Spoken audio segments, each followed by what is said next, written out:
Во градскиот парк во Скопје, каде има повеќе дрвја, дури за 8 степени е пониска температурата отколку кај католичка црква во Капиштец. Ова го покажува истражувањето на Институтот за јавно здравје направено пред 2 години за време на топлотен бран, како што имаме и деновиве.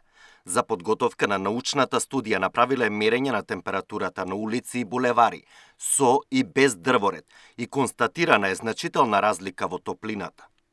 Просечната разлика е 3,4 степени во тек на пладневните мерења и тоа најголема разлика се покажа меѓу булевар Свети Климент Охридски и булевар Илинден, додека најголемата разлика беше измерена помеѓу Градски парк и улица Никола Тримпаре од 7,9 степени. Со тоа морам уште еднаш да нагласам дека зеленилото, односно дрвјата, значително придонесуваат во создавањето на урбаната клима.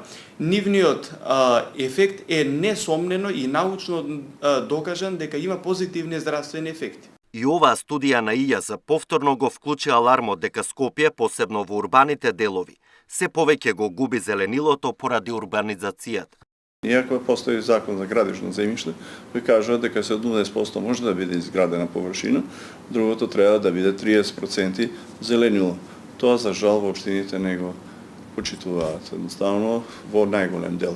И затоа губиме зеленило, и затоа губиме се повеќе и ќе дојдеме до тоа ухи или тие топлотни острови се повеќе да ги имаме тие разлики во температури во центарот и периферијата, каде што има многу повеќе зеленило, каде што се многу пониски температурите, каде што попријатно е за живење во текот на денот, а особено ноќта.